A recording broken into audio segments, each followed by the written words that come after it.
Hello guys, welcome to our channel. आज हम class 12th की केमिस्ट्री का chapter number 8 alcohol, phenol and ether का आज हम देखने जा रहे हैं chemical reactions of the alcohol. इसके पहले के वीडियो में हमने जो chemical reaction of the alcohol है उसमें हमने reaction with the hydrogen halide, reaction with the phosphorus halide और डिहाइड्रेशन प्लस डिहाइड्रेशन की मैकेनिज्म जो है वो कर ली थी। अब हम देखेंगे ऑक्सीडेशन।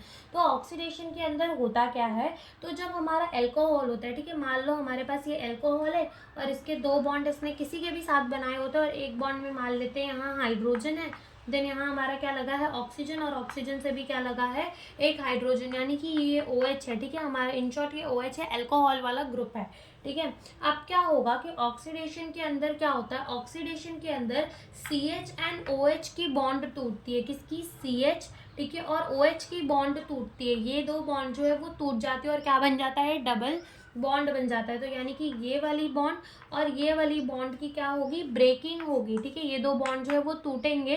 तब इसकी एक वैलेंसी खाली हो गई और कार्बन की भी एक वैलेंसी खाली हो गई। तब ये जो वैलेंसी खाली हो जाती है तो ये लोग क्या बना देते हैं, डबल बॉन्ड बना देते हैं। तो ये होता है, ठीक है। तो ऑक्सीडेशन के अंदर क्या होता है कि हमारा जो एल्कोहल है उसमें CH एंड OH की बॉन्ड ब्रेकिंग होती है, तो हमारा क्या बन जाता है, हमारा C डबल बॉन्ड O बन जाता है। क्या बन जाता है, C डबल बॉन्ड O बन जाता है। यानी कि ऐसा कह सकते हैं कि हमारे जो है कार्बोनिल कंपाउंड बन जाते हैं, ठीक है। कार्बोनिल, अब दोनों तरफ अगर H लग जाए तो फॉर्मेल्डिहाइड हो जाए, अगर एक तरफ CH3 एक तरफ H लग जाए तो एल्डिहाइड हो जाए, और दोनों ही तरफ CH3 लग जाए तो क्या हो जाए, कीटोन हो जाए। अब यहाँ पर ऑक्सीडेशन में हमने बोल तो दिया कि ऑक्सीडेशन में क्या होता है, CH एंड OH की बॉन्ड ब्रेकिंग होती है, ठीक है, लेकिन कैसे बॉन्ड ब्रेकिंग होती है, तो यहाँ पर हमारे ऑक्सीडाइजिंग एजेंट होते हैं। अब कौन कौन से ऑक्सीडाइजिंग एजेंट होते हैं, बहुत सारे ऑक्सीडाइजिंग एजेंट होते हैं, जैसे कि मान लो हमारा KMnO4 हो गया, ये एक बहुत स्ट्रॉन्ग ऑक्सीडाइजिंग एजेंट है।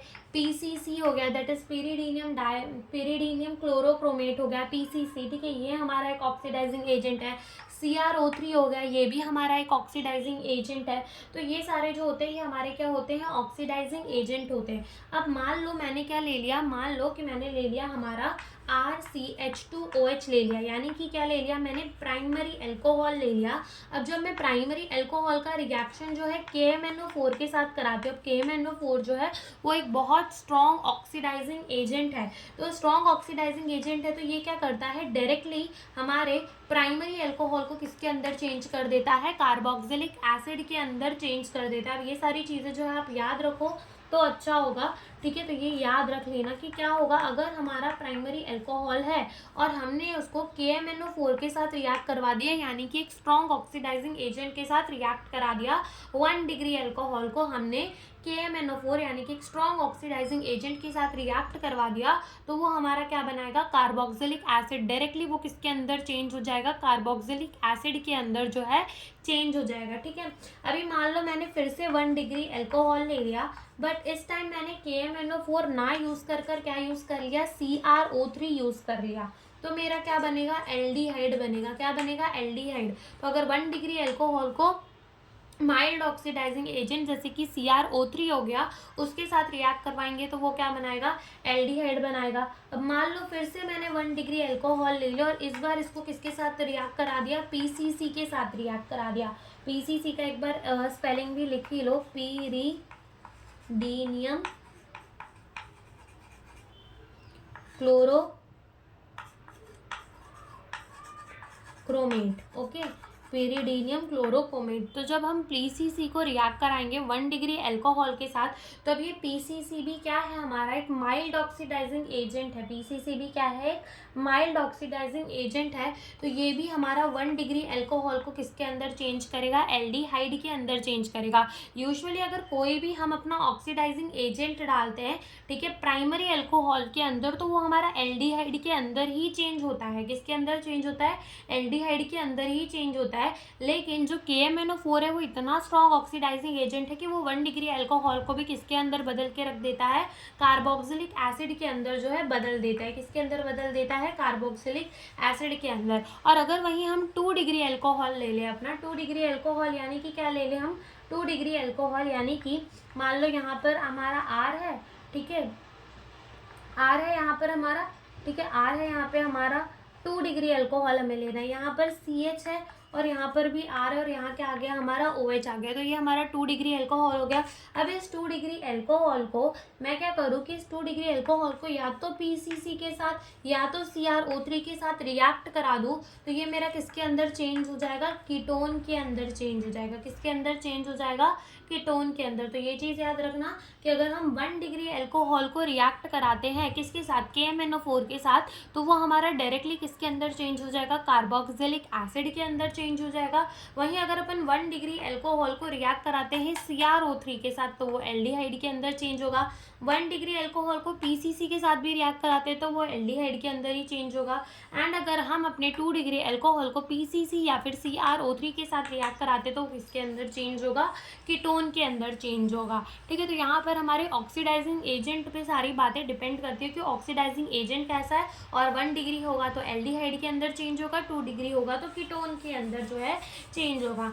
अब क्या होता है कि अगर हम अपने वेपर किसके वेपर, अपने एल्कोहल के वेपर, प्राइमरी, सेकेंडरी और टर्शरी तीनों ही एल्कोहल के वेपर्स को अगर पास करते हैं ओवर द हीटेड कॉपर, ठीक है, हीटेड कॉपर में से पास करते हैं 573 केल्विन के अंदर, तो यहाँ क्या होता है कि जो हमारा 1 डिग्री एंड 2 डिग्री एल्कोहल होता है वो तो हमारे कार्बोनिल कंपाउंड बना लेता है, लेकिन जो हमारा 3 डिग्री एल्कोहल होता है वो हमारा अल्कीन बना लेता है। कैसे, देखो मान लो मेरे पास क्या है, अपना प्राइमरी एल्कोहल है RCH2OH, ठीक है, ये क्या है, प्राइमरी एल्कोहल है।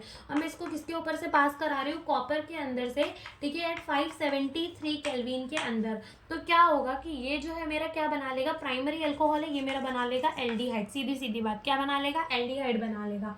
ठीक है, अगर वही मेरा सेकेंडरी एल्कोहल होता दैट इज द RCHR और यहाँ पर क्या होता, OH होता दैट इज सेकेंडरी एल्कोहल होता, और मैं इसको इस सेकेंडरी एल्कोहल के वेपर को कॉपर और 573 केल्विन से पास कराती, तो ये सिंपली मेरा किसके अंदर चेंज हो जाता, कीटोन के अंदर चेंज हो जाता। किसके अंदर चेंज हो जाता, कीटोन के अंदर चेंज होता। 1 डिग्री को कॉपर में से पास कराती तो एल्डिहाइड बनता, 2 डिग्री एल्कोहल को कॉपर में से 573 केल्विन में पास करा दो तो क्या बन जाएगा, कीटोन बन जाएगा। क्या बन जाएगा, कीटोन बन जाएगा। लेकिन वहीं अगर अपन 3 डिग्री अपना एल्कोहल ले, मान लो जैसे कि CH3C, इधर पे भी CH3 और यहाँ पर भी CH3 और यहाँ लगा हुआ OH, दैट इज ये क्या हो गया, अपना 3 डिग्री एल्कोहल हो गया।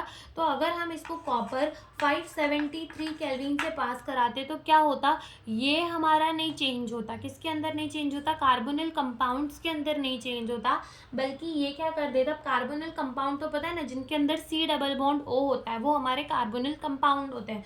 तो ये टर्शरी एल्कोहल हमारा कार्बोनिल कंपाउंड के अंदर चेंज नहीं होगा, ये क्या कर देगा, ये अल्कीन बना लेगा। अल्कीन बना लेगा मतलब देखो यहाँ से OH जो है वो निकल जाएगा, ठीक है, और यहाँ से H निकल जाएगा, एक H निकलेगा, ठीक है, तो क्या बना देगा, देखो CH3 आ जाएगा, इधर का कार्बन है यहाँ पर CH3 आ जाएगा, और इस कार्बन का एक जो है H चला गया। अब इसकी भी एक वैलेंसी खाली और इसकी भी एक वैलेंसी खाली, तो ये क्या बना देंगे, डबल बॉन्ड बना देंगे, यानी कि अल्कीन बना देंगे। तो एक और बार फिर से देख लेते हैं कि अगर हम अपने प्राइमरी एल्कोहल को कॉपर में से पास कराते हैं 573 केल्विन तो वो एल्डिहाइड बनाएगा, सेकेंडरी को कराते हैं तो वो कीटोन बनाएगा, एंड टर्शरी को कराते हैं तो वो क्या बना देगा, अल्कीन बना देगा। तो यहाँ पर हमारी जो है chemical reactions of the alcohol वो खत्म होती है। Thank you for watching the video.